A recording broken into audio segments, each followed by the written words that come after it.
میں سعودی عرب میں taxi driver تھا۔ ایک دن ایک سواری پیسوں سے بھرا بیگ ٹیکسی میں بھول گئی۔ میں نے فوراً ٹکٹ لی اور پیسے لے کر پاکستان پہنچا۔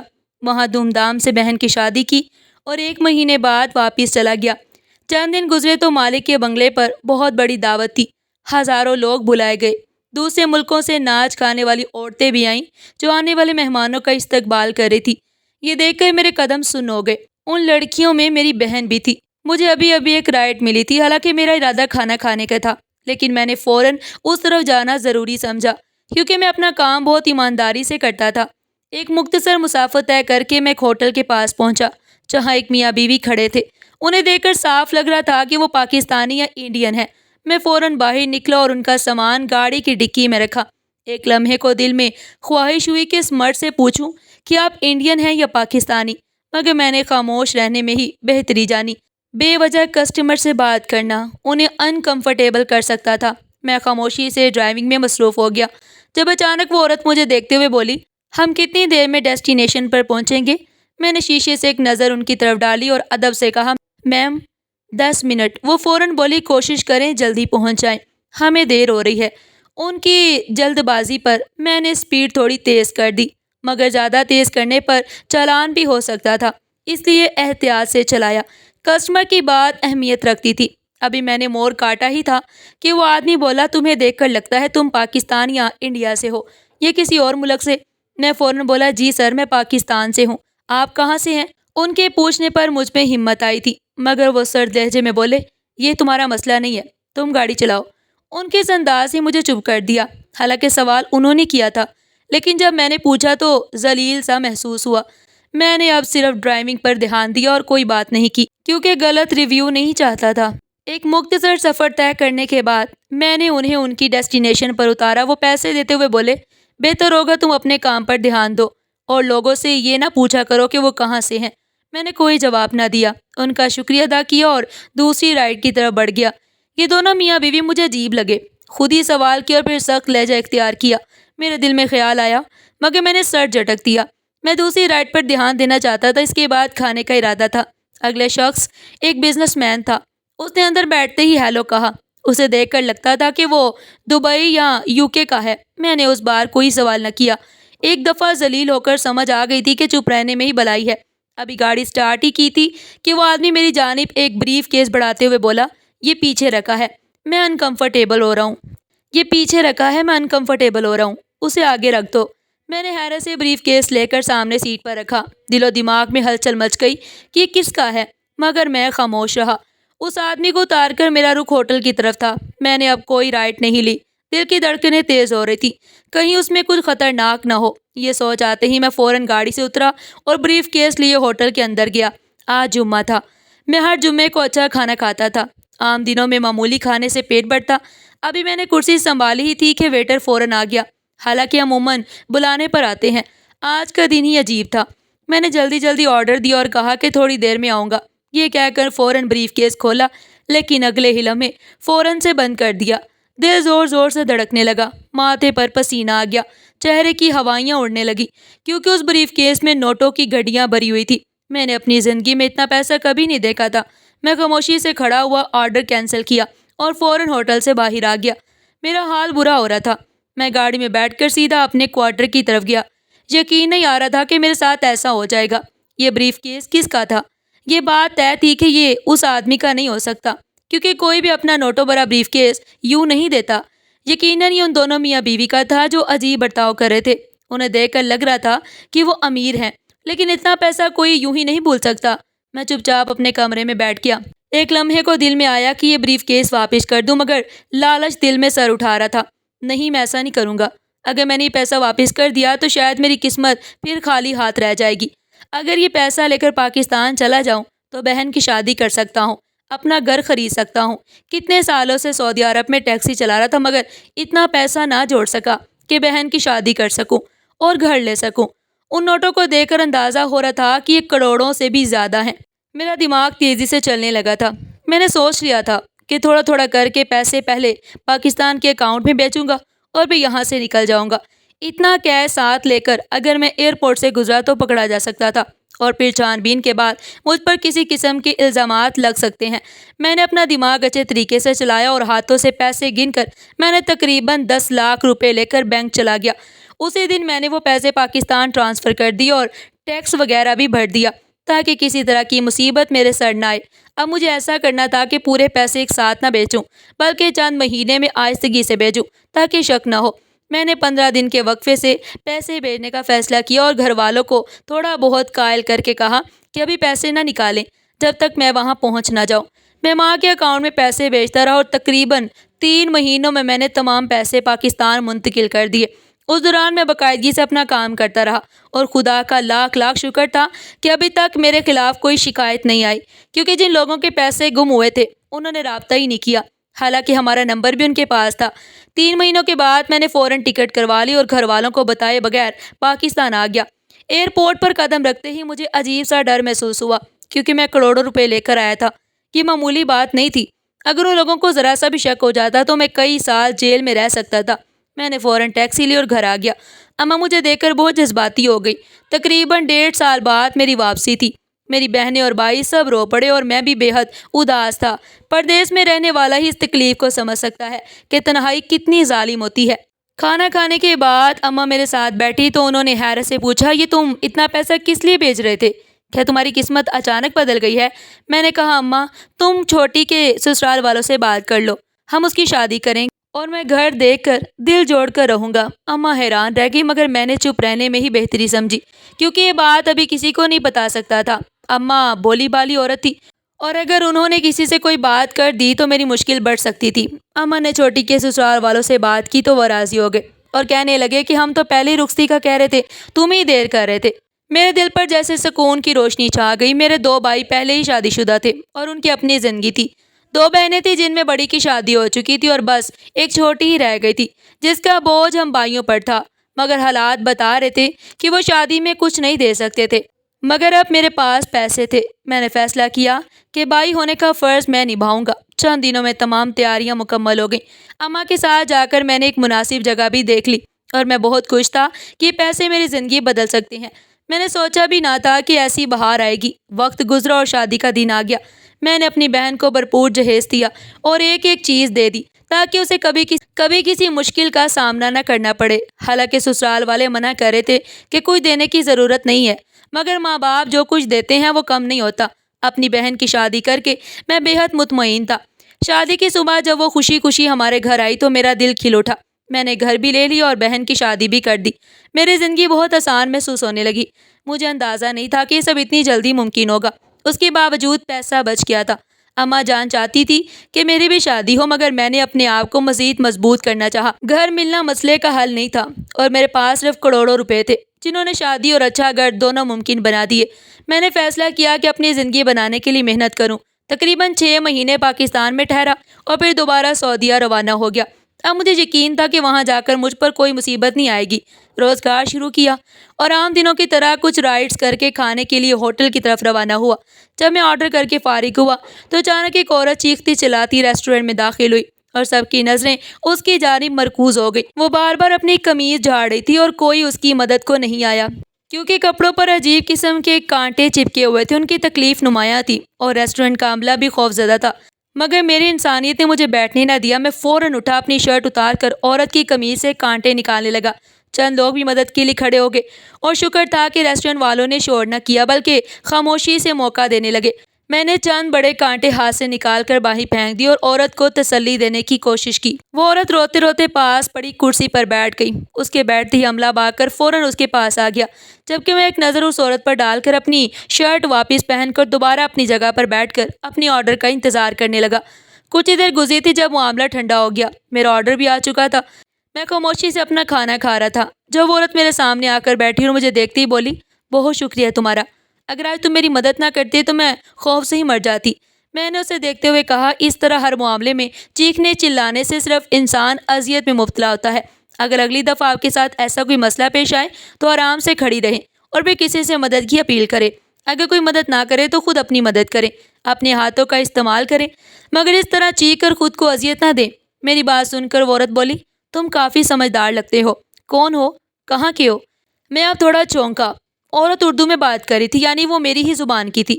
میں نے کہا میں پاکستان سے ہوں، یہاں ٹیکسی ڈرائیو کرتا ہوں۔ وہ فوراً بولی تقریباً دن بھر کا کتنا کما لیتے ہو پاکستانی روپے میں؟ میں تھوڑا سا حیران ہوا، مجھے اپنی آمدنی بتانا پسند نہیں تھی، چاہے زیادہ ہو یا کم۔ میں ہمیشہ یہ بات چھپاتا ہوں۔ میں بات کو گھماتا اس سے پہلے ہی وہ عورت میرے ہاتھ پر اپنا ہاتھ رکھتے ہوئے بولی، ارے ڈرو مت، اور نہ ہی یہ سوچو کہ میں تمہاری کمائی پر حسد کروں گی۔ اللہ تعالیٰ کا لاکھ لاکھ شکر ہے، ہم بہت امیر ہیں۔ اس عورت کی بات سن کر میں کچھ دیر کے لیے شرمندہ ہو گیا۔ ایسا لگتا تھا کہ جیسے وہ میرا دماغ پڑھ رہی ہو۔ میں سر جھکا کر بولا، پاکستانی روپے میں اچھا خاصا کما لیتا ہوں۔ میں نے اس بار بھی اپنی تنخواہ چھپائی۔ وہ عورت مجھے دیکھتے ہوئے بولی، خیر کوئی بات نہیں، کچھ لوگوں کی عادت ہوتی ہے اپنی کمائی چھپانا، اور اس میں کوئی غلط بات نہیں۔ ہم بھی کبھی اپنی انکم کسی کو نہیں بتائے۔ خیر میں آج تمہارے کام اور انداز سے بہت متاثر ہوئی۔ مجھے ایک ڈرائیور کی ضرورت ہے جو مستقل میرے لیے کام کرے۔ میں تمہیں مہینے کی اچھی تنخواہ دوں گی، تقریباً پاکستانی روپے میں 5 لاکھ تک۔ اس عورت کی بات سن کر میری آنکھیں پھٹی کی پھٹی رہ گئی۔ میں کچھ کہنا چاہتا تھا مگر جیسے زبان بند ہو گئی۔ وہ مزید بولی، آج تم نے میری جان بچائی ہے۔ تمہیں پتہ ہے مجھے ایسے کیڑے مکوڑوں سے بہت ڈر لگتا ہے، یہ میری کمزوری ہے۔ یقیناً تم کسی کمپنی کے ساتھ مل کر ٹیکسی چلاتے ہو۔ میں نے سر ہلایا تو وہ مسکراتے ہوئے بولی، یعنی تمہاری کمائی تو بہت کم ہے۔ میں تمہاری تکلیف سمجھ سکتی ہوں، کمپنی کو دینا، پھر پاکستان بھی روپیہ پیسہ بیچنا، اپنے لیے تو کچھ بچتا ہی نہیں ہوگا، ہے نا؟ وہ عورت سب جانتی تھی، حالانکہ امیر لوگ زیادہ تر اپنی زندگی پر فوکس کرتے ہیں۔ میں فوراً بولا، اگر میڈم آپ مجھے 5 لاکھ روپے دیں گی تو میں تیار ہوں۔ مجھے واقعی پیسوں کی بہت ضرورت ہے۔ ابھی بہن کی شادی کر کے ہی گھر خریدا ہے، اب ارادہ اپنی شادی کا ہے، مگر اتنا روپیہ نہیں کہ شادی کر سکوں اور اپنی زندگی میں آگے بڑھوں۔ میری بات سن کر وہ بولی، میں تمہیں اتنا مالا مال کر دوں گی کہ تم شادی بھی کر لو گے اور اپنی ماں کو بھی یہاں بلا لو گے اور اپنی بیوی کو بھی یہیں رکھو گے، بس تم میرے ساتھ ایمانداری سے رہو۔ آج مجھ پر ایسی عنایت ہوئی تھی کہ میں دنگ رہ گیا۔ 6 مہینے پہلے کروڑوں روپے کا ملنا، اس کے بعد واپس آ کر اتنی اچھی نوکری کا مل جانا میرے لیے بہت بڑی لاٹری تھی۔ میں نے فوراً حامی بھر لی، جبکہ وہ عورت مجھے اپنے گھر کا ایڈریس، فون نمبر اور نام وغیرہ بتا کر چلی گئی۔ حالانکہ میں نے اسے کھانے پر روکنے کی بہت کوشش کی، مگر اس نے انکار کر دیا کہ وہ اتنے چھوٹے ہوٹل سے کھانا نہیں کھاتی، وہ تو بس کپڑوں پر کیڑے مکوڑے آنے کی وجہ سے جلد بازی میں وہاں آ گئی تھی۔ میں خاموش ہو گیا۔ میں نے دوبارہ ٹیکسی ڈرائیو نہیں کی بلکہ سیدھا اپنے کوارٹر آ گیا۔ ارادہ تھا ماں کو فون کر کے تمام حالات بتاؤں، لیکن رک گیا۔ ابھی میں اپنی ٹیکسی کمپنی کو واپس نہیں کرنا چاہتا تھا۔ پہلے جا کر دیکھ لینا چاہیے تھا کہ یہ لوگ کیسے ہیں، کیا میرے ساتھ اچھا سلوک کریں گے یا مجھے ذلیل کریں گے۔ پوری رات اسی سوچ میں گزر گئی۔ اگلی صبح میں وقت سے پہلے اس عورت کے شاندار بنگلے پر پہنچ گیا۔ اس کا بنگلہ دیکھ کر ہی سمجھ آ گئی کہ واقعی بہت امیر ہے۔ میرا دل مطمئن ہو گیا اور میں نے ارادہ کر لیا کہ اب یہی نوکری کروں گا اور ٹیکسی واپس کر دوں گا۔ رب کا نام لے کر میں اندر داخل ہوا۔ ابھی میں کچھ پوچھتا اس سے پہلے ہی اندر سے ایک عورت باہر آ گئی۔ وہ مجھے دیکھتے ہوئے بولی، تمہارا نام شہزاد ہے؟ میں نے سر ہلایا تو وہ بولی، تو آؤ میڈم بلا رہی ہیں۔ میں فوراً اس عورت کے پیچھے گیا۔ وہ مجھے لے کر ایک لاؤنج میں گئی۔ سامنے وہ عورت ایک عمدہ اعلیٰ لباس پہن کر بیٹھی تھی۔ میں نے قریب جا کر سلام کیا تو وہ اٹھ کھڑی ہوئی اور میرے کندھے پر ہاتھ رکھتے ہوئے بولی، بہت خوشی ہوئی، تم وقت کے کافی پابند ہو۔ اگر تم نے کام اسی ایمانداری سے کیا تو یاد رکھنا تمہاری ترقی یقینی ہے۔ آؤ میں تمہیں اپنی گاڑیاں دکھاؤں اور تمہارا ٹیسٹ بھی لے لوں کہ تم کس طرح ڈرائیو کرتے ہو۔ میں فوراً بولا، میڈم آپ بے فکر رہیں، آپ کو بالکل بھی شکایت کا موقع نہیں ملے گا۔ میں نے پاکستان میں بھی ٹیکسی ڈرائیو کی ہے، اس لیے مجھے کافی تجربہ ہے۔ وہ بولی، یہ تو تمہارے ساتھ بیٹھ کر ہی معلوم ہوگا۔ وہ مجھے لے کر گیراج میں گئی۔ وہاں حسین گاڑیاں کھڑی تھی۔ میری تو لاٹری نکل آئی۔ میری شدید خواہش تھی کہ میں بڑی بڑی گاڑیاں چلاؤں۔ وہ مجھے لے کر مرسیڈیز میں بیٹھی۔ میں نے فوراً تمام چیزیں سمجھی اور اسے لے کر ٹیسٹ رائڈ پر نکل گیا۔ کچھ ہی دیر بعد وہ میرا کندھا تھپتھپاتے ہوئے بولی، تم جھوٹے دعوے نہیں کرتے، میں بہت متاثر ہوئی ہوں تمہاری ڈرائیو سے، چلو اب گھر چلتے ہیں۔ یہ کہہ کر اس نے مجھے گاڑی موڑنے کا کہا۔ میں نے حکم کی تعمیل کرتے ہوئے سیدھا بنگلے کا رخ کیا۔ کئی بار حیرت ہوئی کہ عورت صرف اتنی سی کرم نوازی پر مجھے اتنا کیوں دے رہی ہے، مگر میں نے زیادہ سوچنا ضروری نہیں سمجھا۔ میں نے کمپنی سے تمام رابطہ ختم کر دیا اور ان کے ہاتھ میں گاڑی کی چابی تھما دی اور اب مکمل طور پر اسی بنگلے میں رہنے لگا۔ صبح جلدی اٹھ جاتا اور رات 10 بجے میری وہاں سے چھٹی ہو جاتی۔ اس عورت نے مجھے یہ بھی کہا تھا کہ آپ میرے سرونٹ کوارٹر میں رہ سکتے ہیں، مگر مجھے اپنا کوارٹر پسند تھا۔ وہاں پر میرے دوست بھی تھے۔ انسان جہاں کام کرتا ہے وہاں نہ رہے تو زیادہ بہتر ہوتا ہے، اس سے آپ کی عزت بھی بڑھتی ہے اور آپ کو خاص مزہ بھی نہیں آتا۔ اس سے میں نے فی الحال انہیں منع کر دیا تھا۔ میں نے امی کو بھی بتا دیا، انہوں نے کافی اعتراض کیا، لیکن جب میں نے انہیں تنخواہ بتائی تو وہ فوراً راضی ہو گئیں۔ وقت دھیرے دھیرے گزرتا جا رہا تھا، میری زندگی اب کافی آسان ہو گئی تھی۔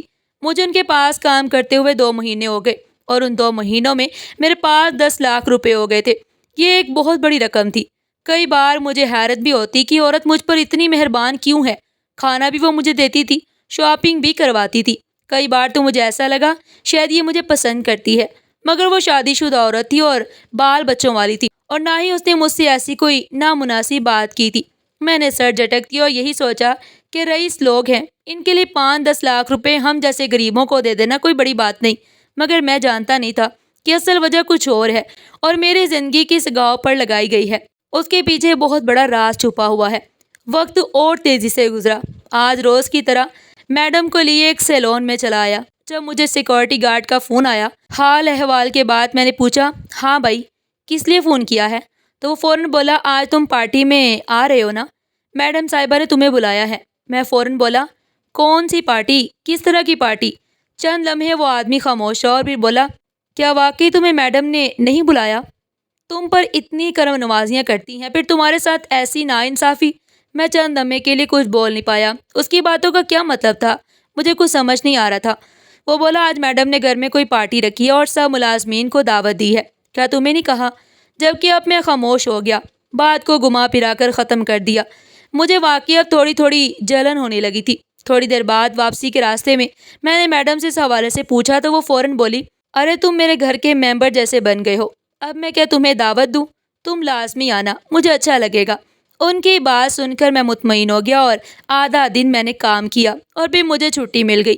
رات کے وقت میں اچھا سا لباس پہن کر پارٹی میں آ گیا۔ ابھی ہم سب کو بیٹھے کچھ ہی دیر ہوئی تھی جب پتہ چلا کہ آج تو ناچنے والی عورتوں کو بھی بلایا گیا ہے۔ میں نے آج سے پہلے اس طرح کا کوئی فنکشن اٹینڈ نہیں کیا تھا۔ نہ جانے کیوں مجھے عجیب سی گھبراہٹ ہوئی۔ دل چاہا کہ اس محفل سے اٹھ کر چلا جاؤں، مگر اگر میں ایسا کرتا تو میڈم ناراض ہو جاتی، ان کی نظریں مجھ پر تھی، اس لیے میں نے وہیں بیٹھنے میں بہتری جانی۔ تھوڑی دیر بعد ہی عورتیں آ گئیں۔ میں خاموشی سے کونے میں ڈرنک ہاتھ میں تھامے کھڑا تھا۔ میں نے نظریں بھی جھکائی ہوئی تھی۔ میں ایسا بالکل بھی نہیں تھا، مگر اچانک ہی نہ جانے کیوں مجھے عجیب و غریب سی بے چینی ہوئی۔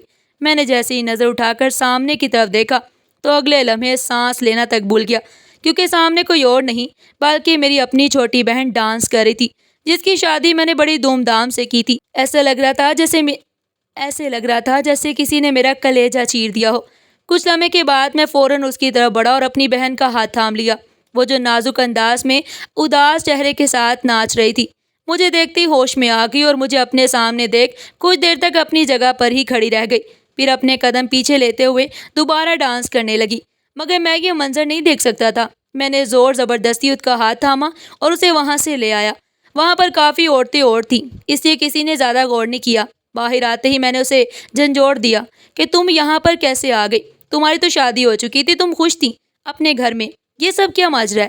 ابھی میں مزید کچھ کہتا اس سے پہلے ہی میڈم صاحبہ کی آواز آئی۔ میں نے پلٹ کر دیکھا تو وہ مجھے دیکھتے ہوئے بولی، تمہارے ہاتھوں سے تمہاری بہن کو خریدا گیا کروڑ روپے، یاد نہیں تمہیں؟ میں اپنی جگہ پر بت بن گیا۔ وہ مزید بولی، تمہیں پورے ایک منصوبے میں پھنسایا گیا تھا۔ تمہیں کیا لگتا ہے یہ سب جو تمہارے ساتھ ہوا ہے وہ ایک بے خیالی تھی؟ تم نے میری مدد کی تھی، اس لیے آج میں نے تمہاری مدد کی ہے۔ تم جب میرے پاس جاب پر آئے تو میں نے تمہارا پورے خاندان کا ڈیٹا نکالا۔ مجھے پتا چلا کہ تمہاری بہن یہاں پر ہی موجود ہے، لیکن تمہیں علم نہیں تھا جس گھرانے میں تم نے اپنی بہن کی شادی کی وہ عام لوگ نہیں ہیں، بلکہ ایک گروہ ہے جو دوسرے ممالک سے لڑکیاں لیتے ہیں اور دوسری جگہوں پر بیچ دیتے ہیں۔ انہوں نے تمہاری بہن کو پسند کر لیا تھا، مگر تم شادی نہیں کرنا چاہتے تھے کیونکہ تمہارے پاس روپے پیسے موجود نہیں تھے، اور انہوں نے تمہارے ذریعے ہی وہاں تک پیسے پہنچا دیے اور تمہاری بہن کو یہاں بلا لیا۔ یہ سننا تھا کہ میں چیخیں مار کر رو پڑا۔ میرے ساتھ ایسا بھی ہو سکتا تھا، میں سوچ بھی نہیں سکتا تھا۔ چھوٹی بہن بھی زاروں قطار رو رہی تھی، اس کی اجڑی ہوئی رنگت، آنکھوں کے نیچے ہلکے اس بات کی گواہی دے رہے تھے کہ وہ اچھی زندگی میں نہیں تھی۔ میں نے اس کے پاؤں پکڑ کر معافی مانگی۔ یہ سب مجھ سے لاشعوری طور پر ہوا تھا۔ اس عورت نے اپنی جان بچانے کے صدقے میرے اوپر کافی مہربانیاں کی، میری بہن کو واپس باعزت طریقے سے پاکستان بھیجا اور اس کے شوہر سے طلاق کروا ڈالی اور مجھے جاب سے نہیں نکالا، بلکہ میں اب وہیں پر کام کر رہا ہوں۔ میں نے اپنی بہن کی شادی اپنے رشتہ داروں میں ہی دوبارہ کر دی۔ یہ سب بھی میڈم کی ہی مہربانی کی وجہ سے ہوا۔ اماں کو میں نے یہیں بلا لیا ہے اور اب شادی کا ارادہ رکھتا ہوں، مگر جب بھی میں اس واقعے کے بارے میں سوچتا ہوں تو میری جان حلق میں اٹک جاتی ہے۔ کیا انسان اتنے بھی ظالم ہو سکتے ہیں؟ کوئی اتنا بڑا منصوبہ بھی بنا سکتا ہے؟ میں نے کبھی تصور نہیں کیا تھا، لیکن کہتے ہیں نا، جب آپ کسی کے لیے اچھا کریں، اپنی جان پر کھیل جائیں تو رب آپ کو بھی کبھی تنہا نہیں چھوڑتا۔ ناظرین، یہ کہانی ہمیں یہ سکھاتی ہے کہ انسان کی نیت اور اعمال کبھی رائیگاں نہیں جاتے۔ اگر آپ کسی کے لیے خلوص دل سے بھلائی کرتے ہو تو رب تعالیٰ ایسے راستے بنا دیتے ہیں جن کا آپ نے کبھی تصور بھی نہیں کیا ہوتا۔ اس قصے کا سب سے بڑا پیغام یہ ہے کہ دنیا میں برائی کرنے والے بھی ہیں اور نیکی کرنے والے بھی، لیکن آخر کار سچائی اور نیکی ہی انسان کو عزت دلاتی ہے۔ ہمیں چاہیے کہ ہم اپنے رشتے اور گھر کے فیصلوں میں تحقیق کریں، اندھا اعتماد نہ کریں اور ہر حال میں اللہ پر بھروسہ رکھیں۔ تو ناظرین، اگر آپ کو آج کی یہ کہانی پسند آئی ہو تو چینل کو سبسکرائب کریں، ویڈیو کو لائک کریں اور زیادہ سے زیادہ اپنے دوستوں اور فیملی کے ساتھ شیئر کریں تاکہ یہ سبق زیادہ سے زیادہ لوگوں تک پہنچ سکے۔ اور اس طرح کی مزید سبق آموز کہانیاں سننے کے لیے ہمارے چینل کو سبسکرائب کرنا مت بھولیے گا۔ اور ہمارے چینل پر پر اثر پوڈ کاسٹ سیریز بھی موجود ہے جہاں آپ ان کہانیوں کو مزید دلچسپ انداز میں سن سکتے ہیں۔ اگلی کہانی کی نوٹیفیکیشن کے لیے بیل آئیکن لازمی دبائیں تاکہ ہر نئی اپلوڈ فوراً آپ تک پہنچ سکے۔ شکریہ۔ اللہ حافظ۔